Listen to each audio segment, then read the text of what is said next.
It's gonna stay. Hello, internet. You want to talk to tomato person online? I'm right here. And scene, thank you very much. I thought of that myself. It's a very good intro. No need to tell me. Yeah. Anyways, hi. This is the best that I can do. So, I wanted to film this video last week, but I got a very nasty cold, and yeah, I couldn't really talk properly. So, I'm back with it now. I really want to do a video where I just talk, chit-chat with you, discuss, we philosophize, I make things abstract, give a little bit of maybe some really subjective, completely unprofessional tips. Maybe watch this video with your therapist, I don't know, I should probably watch it with mine. Yeah. And basically the topic that I've been thinking about for a week and a half, 2 weeks, is the pursuit of the intellectual loop or intellectual bubble. Because I guess loop sounds kind of wrong in a way, although I did think of that first for some reason. And the reason why is I've been consuming a lot of content that feels very educational in a way, and just really smart people talking. I've been listening to them quite a lot recently. I've been having intelligent conversations with my friends that I actually consider to be intellectual, and I found them very stimulating. So my brain feels very stimulated this time around, and I kind of feel in flow enough to be talking about this. But give me another 5 seconds with my imposter syndrome to completely contradict that. Anyways, yeah. So I hope you will enjoy this. And if you fall asleep, good. If you don't, you don't. And don't forget to tell me your 2 cents on this video, how you feel about it, what you think. Yeah. So, I don't think I can ever really start my own analysis in my own head, my intellectualization of intellectualization, without having a sort of family tree structure to my understanding. And the way that I do that is by looking at definitions and mapping out the way that I understand things. Yeah, I am who I am. So the first thing that I did was to search for the definition of intellect as it is in the dictionary. And I got to the intellect is the capacity for understanding, thinking, and reasoning as distinct from feeling and wishing. Important point, I think, and I observe it is distinct but not devoid of emotion and wishing. So it's something that sits on the outside of something else. That's a bit abstract. Nonetheless, what I think is important to talk about for me when I talk about intellect is the dance that I feel happens between intelligence and intellect, the codependence of the two, and how it takes one step from one of them to activate the other and to go back and forth. But for that, I also need to illustrate to you what I understand and what is intelligence, what is intellect in my head. So, to me, intellect is a more passive phase of thought, if that makes sense. It's something that observes and questions. You see something on the kitchen table. It's red. It's red, round, and it could be either a tomato or an apple. You get closer. That is the intelligence of knowing that you need to move closer in order to actually see the object from a closer spot to actually identify what it is. Intelligence, to me, is more active. It is something that learns and concludes, that does something with the observations that you start in the intellect. You take those and you conclude. You get closer, you understand that it's an apple, right? It's way more practical. It's something that requires experience and prior exposure to something intellectual that goes back to practical, that goes, you get it. Right? And then you go back into the intellect. And the intellect would do something like, okay, well, why did I even think that this was a tomato to begin with? Something like that. It's the questioning part. It's the observing, questioning, and categorizing, seeing multiple perspectives of it all, with a decision of it all. And another way that I thought to kind of illustrate this concept for me is in a way that might be a little bit too abstract, and if you're not a fan of astrology, it might not be your thing, but I'm still going to try my best to explain it. So, with the 12 zodiac signs, in traditional astrology, so not tropical, which is the one that we use nowadays. When I say traditional, that means Hellenistic astrology. There is inherently in every single system a rulership over each zodiac sign. There's planets that rule specific zodiac signs. So, for example,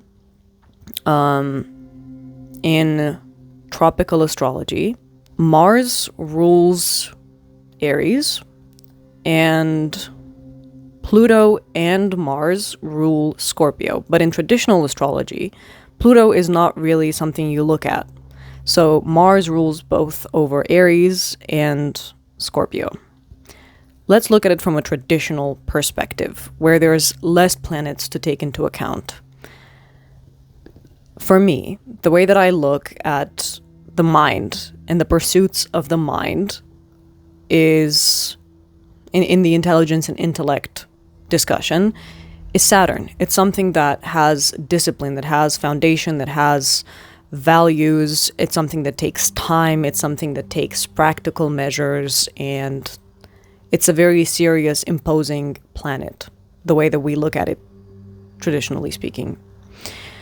Saturn, in traditional astrology, rules over Capricorn and Aquarius. Those are very different concepts, but I'm using them to symbolize intelligence and intellect. Think of intelligence as Capricorn. Saturn ruled. Again, Saturn is all about structure, compartmentalization, all of that. So the way that Capricorn and intelligence do it is that they organize, they build a foundation, they build a skeleton for something. It's very organized, and it has this theme of building, right? It's a very practical sign that creates something concrete and understands values in a very... I'm not sure how I was going to put it. Right. It's something that builds. And then Aquarius, on the other side, still Saturn ruled, still about structure, but it's got, in tropical, it's also associated with Uranus. Nonetheless, not the point. Aquarius is something that looks at the structure from a humanitarian point of view. It's something that looks at multiple perspectives. That is what I associate with the intellect. It's something that looks at a structure, breaks it apart, dismantles it, and sees the worth of it all, and sees it's the sign that carries the entire structure and everything that Capricorn builds. Aquarius destroys, in a sense, and dismantles. So that's how I like to look at intelligence versus intellect. It's Capricorn versus Aquarius. It's a dance of building and destruction, and building and destruction, and building and destruction, because you're looking at something from building a foundation and then trying to look if that foundation is good enough to make sense for a holistic perspective, let's say. I feel like I'm being quite abstract, but you get it. I trust in you. Right? So now that I've settled my own way of looking at it for 8 minutes, as much as I talked, I think what is important when we're looking at entering these intellectual bubbles is to intellectualize our own process as I am doing right now. And the first step towards doing that is understanding where your motivation for gathering information, for understanding, processing everything that goes on comes from. Because it can absolutely be a thing that comes from curiosity and genuine wonder. And I don't know, you do like I did when I was a little kid and annoyed my mom by talking all the time and always asking why, to the point of oversaturation.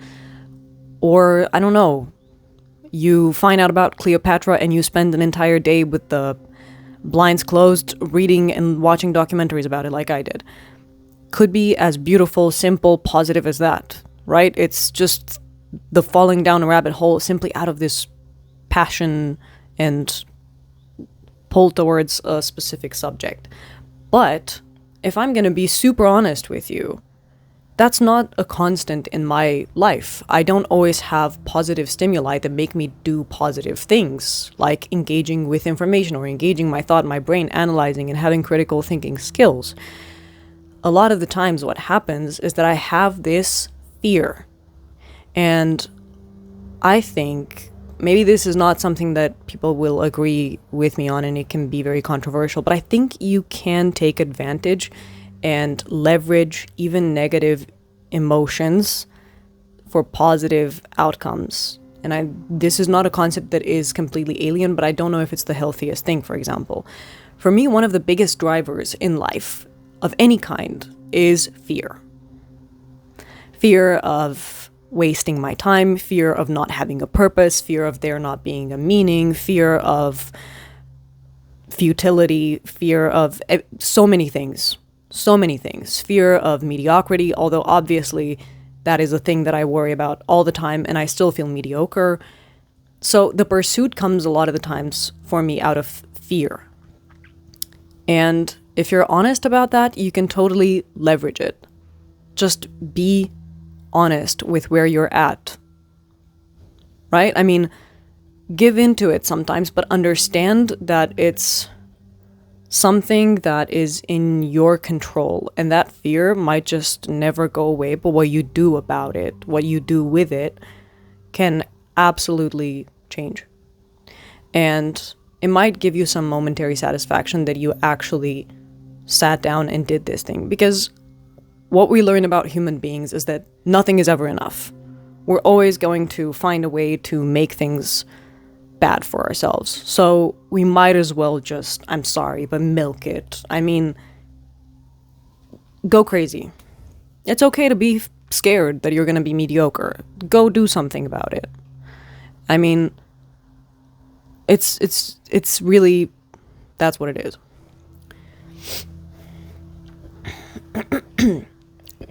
On to something more practical, I feel like you cannot avoid social media. I can't. And I'm not going to be the person that tells you you should completely go on a dopamine detox and not look at your phone for 5,000 years. Yeah, I have done that probably on vacation at some point, and it's nice, don't get me wrong, but realistically speaking, I do romanticize the ritual of going on TikTok and finding some really interesting stuff, or going on YouTube and watching a social commentary video. But that's the biggest thing for me, is to have control over your media diet, whatever you're consuming. Think of it as food. You cannot expect for your lactose intolerance to not react to the fact that you're consuming lactose. Yeah, sometimes it doesn't, but you're still taking a risk. That's exactly what happens every single time when you watch something that you don't actually feel stimulates your brain, which, again, balance is key in everything. You're a human being. Equilibrium is needed in everything. But you do need to pay attention to, make sure that your recommendations are good. And if you feel like they're not, and a lot of the times they end up being on this more entertainment side, just click on stuff.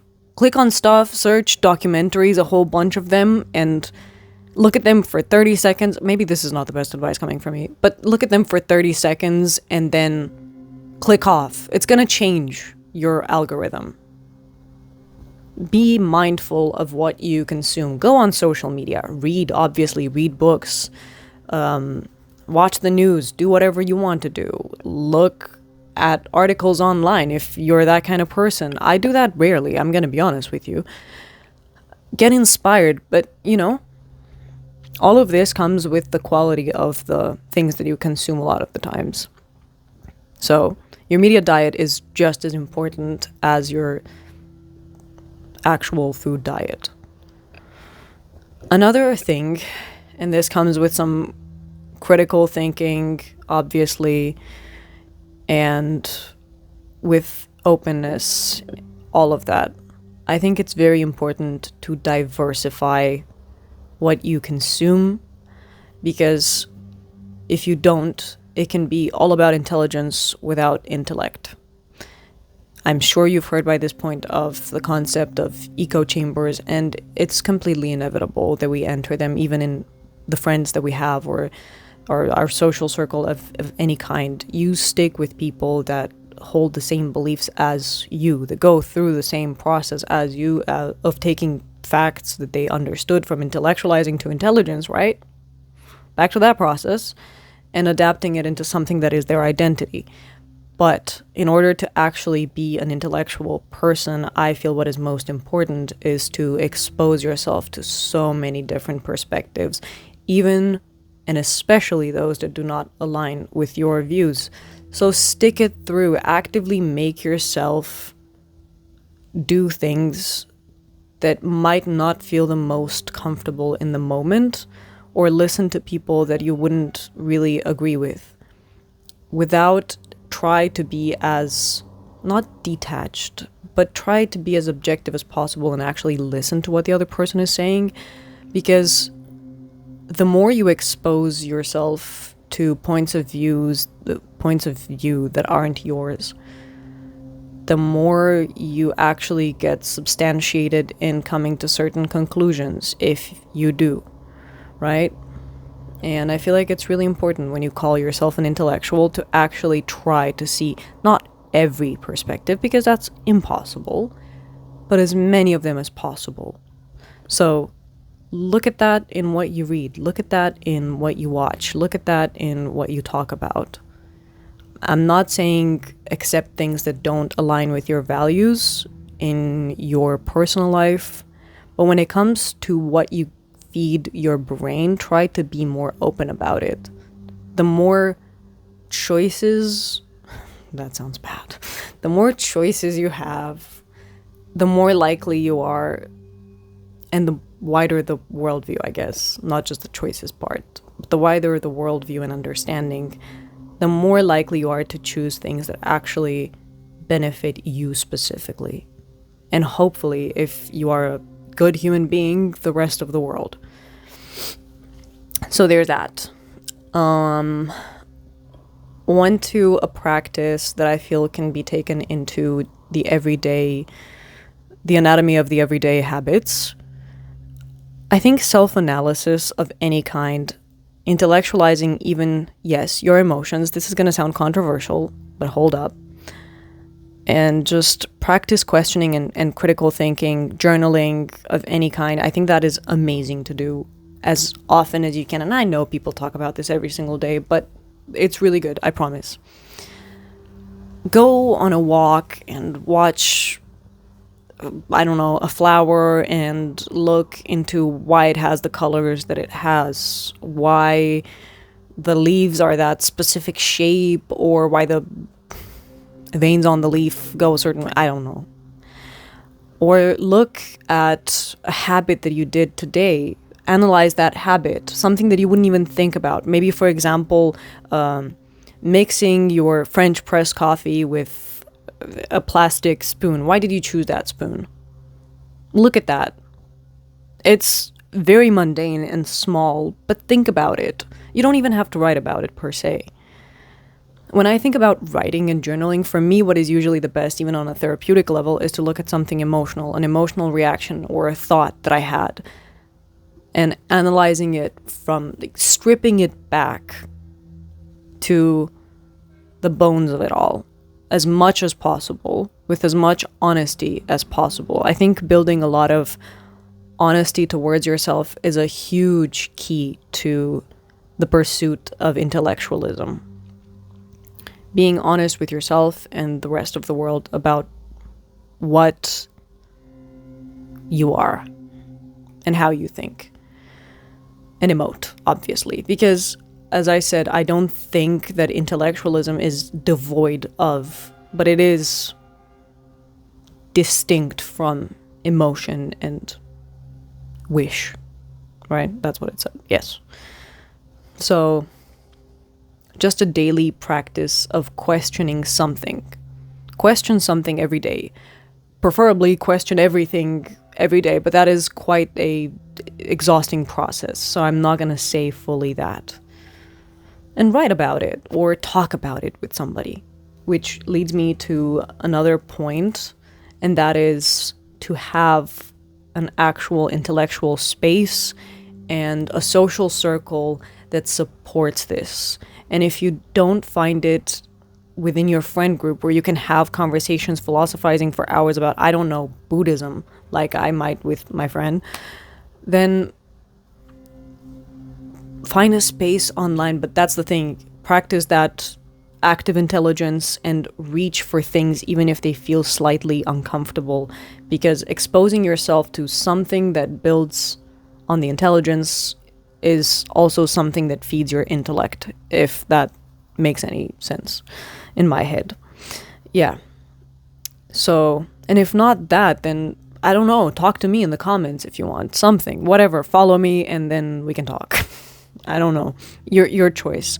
But it's really important to surround yourself with people and things that bring out that quality in you of questioning, wonder, curiosity, or even fear of being mediocre. I'm not saying comparing, but you get the gist of it.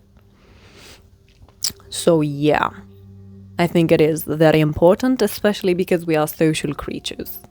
So even this video, it's kind of like hopefully a discussion. I know it's a monologue, but it can be used as a discussion.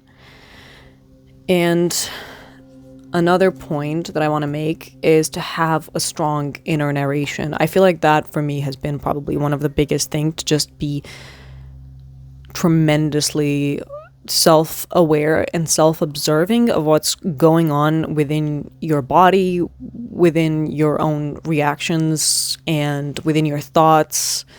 I constantly have an inner narration, but that might just be paranoia and maybe schizoid tendencies, I don't know, where I feel the need to have an inner narration at all times, and I start analyzing stuff. But I do think that can be a good practice. And if you can go to therapy about it, that's also great.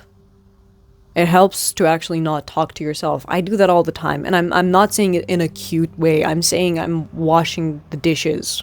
I leave you with a huge, huge point, because we're only human, and the brain is already overflowing with information. And if you are like me and you have any degree of anxiety, your brain is already going at 10,000 miles per hour. Take a break, exit loops, exit the bubble once in a while, because the only way that you can possibly have the energy to actually analyze and see things is to be detached on some level of the outcome of things.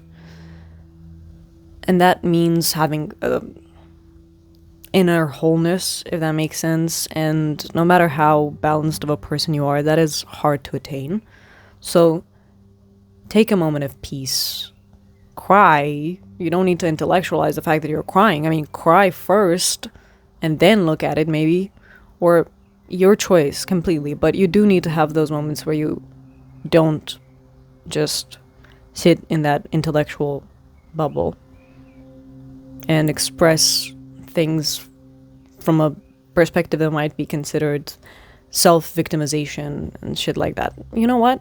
I'm not fully against it. Have your moment. I don't think it's right to not sit with an emotion and just let it flow without questioning it. That is also a good thing. Take a break. Watch some cartoons. Have an unhealthy snack. Whatever. Watch a video that doesn't make any sense. But come back to intellectual pursuits and again, question the reason why you do it. Is this a good video? Is this something you actually enjoy? I'm genuinely curious if this is a discussion or something you enjoy. It's more of a trial test for me to see if this is something that maybe is enjoyable or not for you. And if it's not, you can absolutely tell me and I'll get back to my other stuff, because I don't know that I'm doing the discussion justice properly. To me, it's alright, but yeah. Anyways, I hope you enjoyed this video and that it wasn't too tedious to watch and that it wasn't too abstract and nonsensical to understand. Yeah. Stay curious, kids, and, I don't know, do your thing, genuinely. Anyways, hope you're doing well, and see you in the next one. You're awesome, and have a beautiful fucking summer.